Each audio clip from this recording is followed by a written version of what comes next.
안녕하십니까? 노아박 전도자입니다. 오늘은 네이버 블로그를 운영하시는 진리수호 전도자께서 예수 성령이 허락하신 참회수 복음 글 메시지를 AI 음성으로 전해드리겠습니다. 지금부터 시작합니다. 그리스도인들이 가장 많이 오해하는 것은 말세와 재림과 휴거입니다. 이로 말미암아 생겨난 이단들의 숫자는 일일이 열거할 수 없을 정도입니다. 그럼에도 대부분의 성도들은 이를 모르고 있습니다. 그러다 보니까 이단 사이비들이 퍼뜨리는 이단 사설들을 무분별하게 받아들이고 있는 것입니다. 첫째, 말세와 재림과 휴거를 오해하는 이유는 성경에 기록된 내용이 비유로 덮여있기 때문입니다. 구약과 신약은 온통 비유로 덮여 있습니다. 예수께서도 비유로 말씀하셨습니다. 마태복음 13장 10절을 보면 이에 대해 제자들이 예수께 나와 가로되 어찌하여 저희 유대인들에게 비유로 말씀하시나이까? 라고 여쭈었을 때 마태복음 13장 11절에서 17절까지 예수님께서 분명하게 가르쳐 주셨습니다. 대답하여 가라사대 천국의 비밀을 아는 것이 너희에게는 허락되었으나 저희에게는 아니 되었나니. 무릇 있는 자는 받아 넉넉하게 되되 무릇 없는 자는 그 있는 것도 빼앗기리라. 그러므로 내가 저희에게 비유로 말하기는 저희가 보아도 보지 못하며 들어도 듣지 못하며 깨닫지 못함이니라. 이사야의 예언이 저희에게 이루었으니 일러스되 너희가 듣기는 들어도 깨닫지 못할 것이요 보기는 보아도 알지 못하리라. 이 백성들의 마음이 완악하여져서 그 귀는 듣기에 둔하고 눈은 감았으니 이는 눈으로 보고 귀로 듣고 마음으로 깨달아 돌이켜내게 고침을 받을까 두려워함이라 하였느니라. 그러나 너희 눈은 봄으로 너희 귀는 들음으로 복이 있도다. 내가 진실로 너희에게 이르노니 많은 선지자와 의인이 너희 보는 것들을 보고자 하여도 보지 못하였고 너희 듣는 것들을 듣고자 하여도 듣지 못하였느니라. 아멘. 예수께서는 멸망의 아들들이 구원받지 못하도록 비유로 말씀하셨고 성경도 재림과 말세와 휴거에 대해 비유로 기록되었습니다. 그런데 많은 사람들이 이 비유를 알지 못하고 문자대로 해석해서 오해하여 버린 것입니다. 자, 살펴봅시다. 첫째 1. 제자들은 마태복음 24장 3절에서 세상 끝에는 무슨 징조가 있사오리까? 라고 예수께 종용이 여쭈었습니다. 이에 대하여 예수께서 하신 말씀이 마태복음 24장, 마가복음 13장, 누가복음 21장에 기록되어 있습니다. 사람들은 말세나 종말을 까마득히 먼 미래라고 오해합니다. 그러나 예수께서 오신 이후부터가 말세입니다. 사도들은 오랫동안 구약 성경들에 예언된 그리스도께서 마침내 오신 때를 마지막 날, 말세, 종말이라고 기록했습니다. 히브리서 1장 2절 이 모든 날 마지막에 아들로 우리에게 말씀하셨으니 베드로 전서 1장 5절 너희가 말세에 나타내기로 예비하신 구원을 얻기 위하여 믿음으로 말미암아 하나님의 능력으로 보호하심을 입어나니 사도행전 2장 17절 하나님이 가라사대 말세에 내 영을 부어주리니 고린도전서 10장 11절 저희에게 당한 이런 일이 거울이 되고 또한 말세를 만난 우리의 경계로 기록하였느니라. 요한 1서 2장 18절 우리가 마지막 때인 줄 아노라. 예수께서도 마태복음 24장 37절에서 노아의 때와 같이 인자의 임함도 그러하리라고 말씀하셨습니다. 즉 홍수로 심판받기 전이었던 말세에 노아가 방주를 만들었듯이 말세에 오신 예수께서도 십자가에서 죽으심으로 구원의 방주를 만드셨습니다. 지금의 시대에서 멸망당하지 않으려면 속히 방주로 올라야 할 마지막 때이며 종말이며 말세인 것입니다. 또한 종말은 먼 훗날이 아니라 내 육신이 죽는 날이기도 합니다. 육신의 죽음 후에는 다시는 기회가 없고 심판이 있기 때문입니다. 둘째, 한번 죽는 것은 사람에게 정하신 것이요. 그 후에는 심판이 있으리라고 했습니다. 히브리서 9장 27절을 참고하십시오. 말세의 모든 징조들은 예수께서 십자가에서 죽으시고 부활 승천하신 후에 일어날 일들이라는 것을 알아야 합니다. 그러므로 지금도 일어나고 있는 것입니다. 그런데 예수께서 말씀하신 말세의 징조인 마태복음 24장, 마가복음 13장, 누가복음 21장은 참으로 해석하기가 어렵습니다. 그러나 예수께서는 말세의 징조들을 육적 유대인들에게 나타내실 말세의 징조들과 온 세상에 나타날 말세의 징조들을 구분하여 말씀하셨다는 것을 알게 되면 혼란스럽지 않습니다. 즉, 예수께서는 율법을 신봉하는 유대인들과 세상 사람들을 구분하여 말세의 징조들을 말씀하셨다는 것을 알아야 합니다. 왜냐하면 육적 유대인들은 2000년 당시에 머지않아서 곧 멸망할 것이기 때문입니다. 예수께서는 온 세상에 나타날 말세의 징조에 대해서 누가복음 21장 35절을 통하여 이날은 온 지구상에 거하는 모든 사람에게 이 말이라고 하셨으나 유대인들에게 닥칠 멸망의 징조에 대해서는 마태복음 24장 34절, 마가복음 13장 30절, 누가복음 21장 32절을 통하여 이 세대가 지나기 전에 모든 일이 다 이루리라고 하시면서 분명하게 구분하여 말씀하셨습니다. 셋째, 먼저 이 세대가 지나기 전에 다 이루리라에 이 세대가 누구인지부터 살펴봅니다.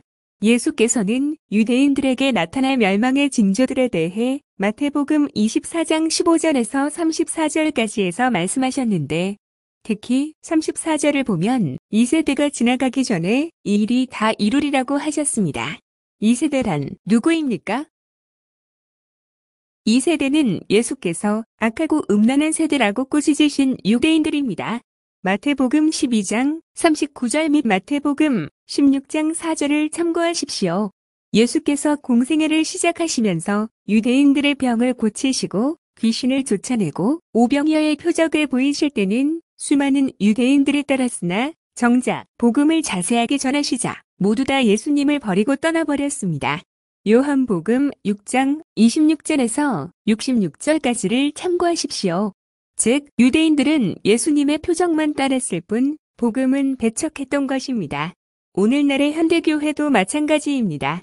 복음을 듣기 싫어한 유대인들은 나중에 예수님을 십자가에 못 박으라고 소리친 자들이 되고 맙니다. 마태복음 27장 21절에서 25절까지와 누가복음 23장 18절부터 21절까지를 참고하십시오. 이것을 미리 아신 예수께서는 마태복음 23장 36절에서 내가 진실로 너희에게 이르노니 이것이다. 이 세대에게 돌아가리라. 곧 모든 저주가 이 세대에게 다 돌아가리라고 저주하셨던 것입니다. 여기에서 이 세대는 예수를 십자가에 못 박으라고 소리친 당시 유대인 세대를 말합니다. 예수께서는 이러한 유대인들에게 닥칠 멸망의 징조들은 멸망에 가증한 것이 거룩한 곳에 섰을 때부터 시작된다고 하셨습니다. 마태복음 24장 15절과 마가복음 13장 14절을 참고하십시오. 그때에는 산으로 도망하라고 말씀하셨습니다. 멸망에 가증한 것이 서지 못할 곳에 선 것을 보거든 읽는 자는 깨달을진저 그때 유대에 있는 자들은 산으로 도망할지어다. 넷째, 멸망에 가증한 것이 무엇입니까? 마태복음 24장 15절과 마가복음 13장 14절을 보면 그러므로 너희가 선지자 다니엘이 말한 바 멸망에 가증한 것이 거룩한 곳에 선 것을 보거든 읽는 자는 깨달을진저 그때 유대에 있는 자들은 산으로 도망할지어다 라고 나오지 않습니까? 이 멸망에 가증한 것에 대해 수많은 설들과 추측들이 난무합니다. 대부분의 사람들은 데살로니가 후서 2장 3절에서 나오는 멸망의 아들을 멸망에 가증한 것이라고 이해하고 있습니다만 멸망의 아들은 멸망에 가증한 것과는 완전히 다른 것입니다. 왜냐하면 멸망의 아들, 곧 악한 자의 임함은 사단의 역사를 따라 모든 능력과 표적과 거짓 기적을 보이며 미혹한다고 기록되었기 때문입니다. 데살로니가 후서 2장 9절을 참고하십시오. 즉, 데살로니가 후서 2장 3절에 멸망의 아들은 말세에 세상 사람들에게 나타날 사단의 불법의 아들이고 거짓 기적과 표적과 능력으로 미혹할 자이며 멸망에 가증한 것은 멸망받을 이 세대들에게 나타날 미운 물건이기에 서로 다른 것임을 분명하게 알아야 합니다. 유대인들에게 나타날 멸망에 가증한 것이 무엇인지 정확하게 알려면 유대인들의 시각으로 봐야 합니다. 왜냐하면 예수님을 십자가에 못 박으라고 소리친 유대인들에게 하신 말씀이기 때문입니다. 마태복음 24장 15절부터 34절까지를 천천히 읽어보십시오. 다섯째, 유대인들이 볼 때 가장 미운 물건이며 멸망에 가증한 것은 누구입니까? 더 말할 필요도 없이 예수이십니다. 자신들은 하나님께 특별히 선택받은 선민이라고 자랑하는 유대인들에게 나타난 예수는 유대교를 띄었고 멸망시키려는 가증하고 미운 물건이었던 것입니다.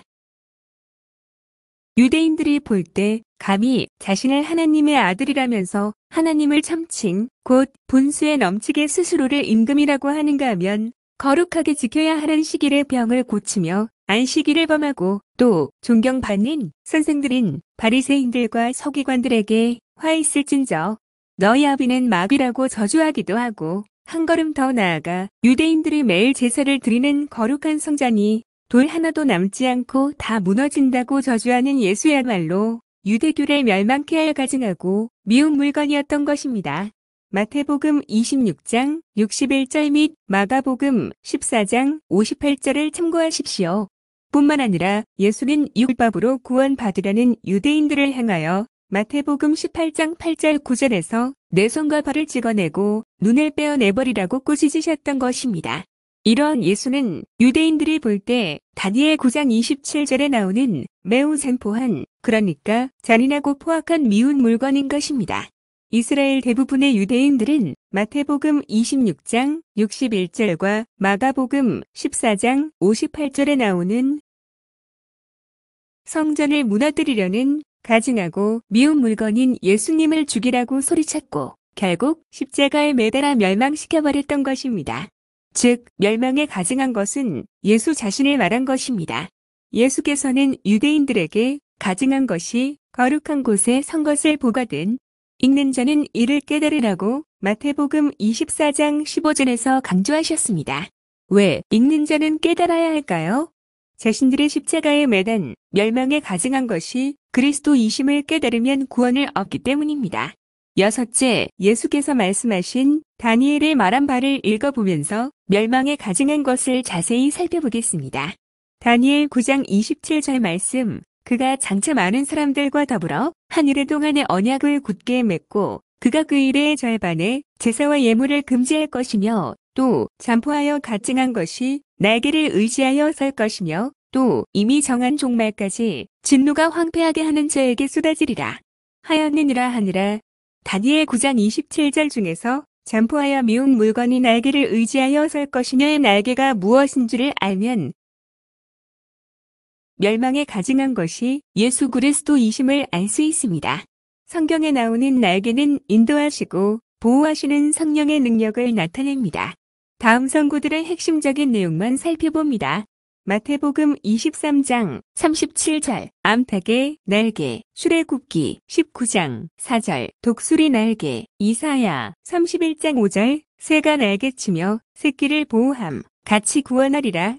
시편 91편 4절 내가 주의 날개 아래로 피하리로다. 시편 18편 10절 바람 날개를 타고 높이 솟아오르셨도다. 이처럼 날개가 궁극적으로 상징하는 것은 성령이십니다. 성령의 인도와 보호하심을 날개로 나타내신 것입니다.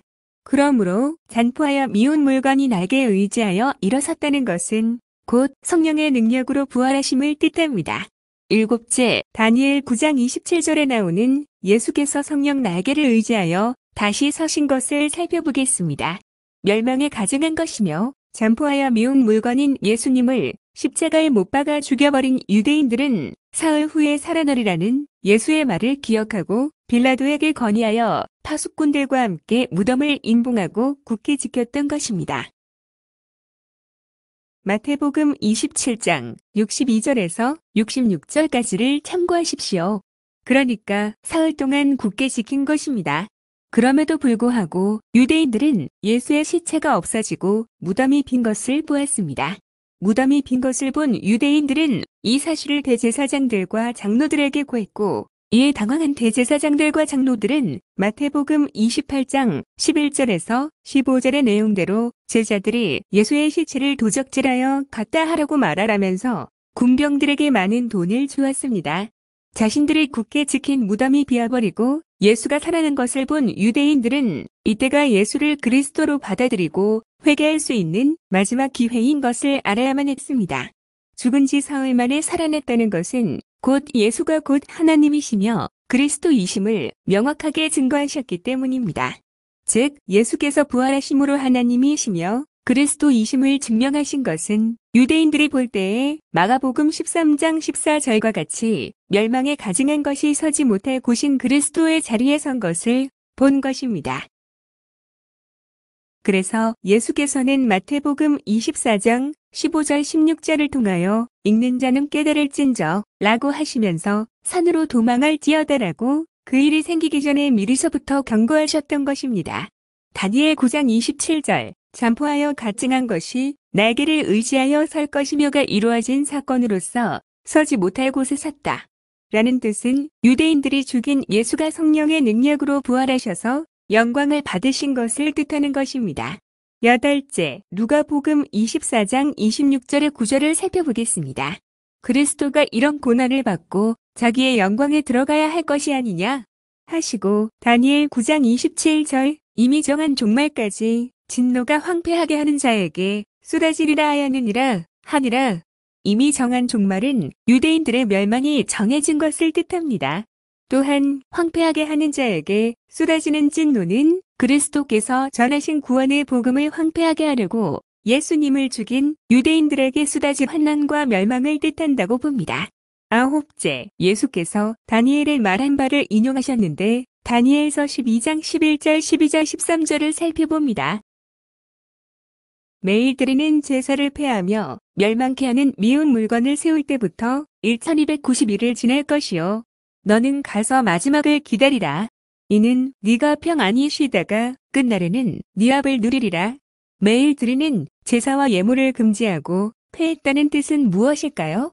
이것은 예수께서 십자가 제물로 죽으심으로 짐승이나 예물로 매일 드리는 제사를 폐했다는 뜻입니다. 히브리서 9장 12절 및 히브리서 10장 9절을 읽어보시면 다니엘서 12장 11절 12절 13절의 성취에 대하여 충분한 이해가 되실 것입니다. 즉 구약에는 짐승과 예물로 매일 제사를 드리며 속죄를 해야 했으나 이것은 그림자였습니다. 짐승이나 예물로 드리던 그림자의 실체인 예수께서 오셔서 단번에 몸을 들이심으로 속죄가 완성되었기에 이제는 제사는 금지되고 폐하여진 것입니다. 결론을 맺습니다. 다니엘서는 봉해진 성경입니다.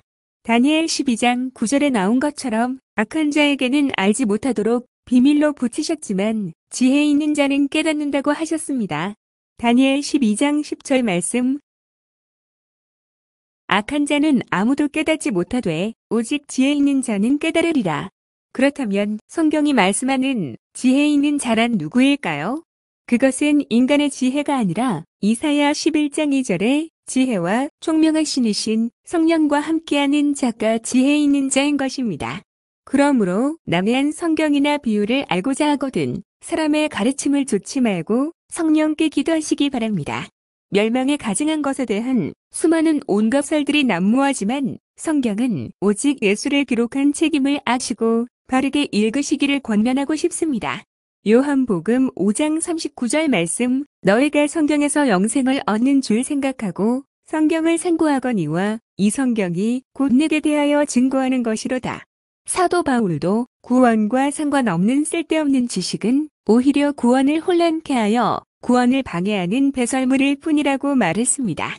빌립보서 3장 7절 8절 9절 말씀, 그러나 무엇이든지 내게 유익하던 것을 내가 그리스도를 위하여 다 해로 여길 뿐더러 또한 모든 것을 해로 여김은 내 주 그리스도 예수를 아는 지식이 가장 고상함을 인함이라. 내가 그를 위하여 모든 것을 잃어버리고 배설물로 여김은 그리스도를 얻고 그 안에서 발견되려 함이니 여기까지입니다. 한국 개신교 및 기독교 종교단체를 떠나기로 작정한 가나안 예비 성도 여러분과 이미 가나안 성도가 되신 분들을 위한 링크 하나를 하단에 걸어 두었으니 로그인 없이 바른 복음 메시지를 찾아 들으시기 바랍니다. 청각장애 여러분께는 한글 텍스트가 많은 도움이 되실 것입니다. 이상으로 비영리, 비인기 그리스도인 유튜버 노아박 전도자 메시지를 마치겠습니다. 다음 시간에 또 뵙겠습니다. 끝까지 청취해 주셔서 감사합니다.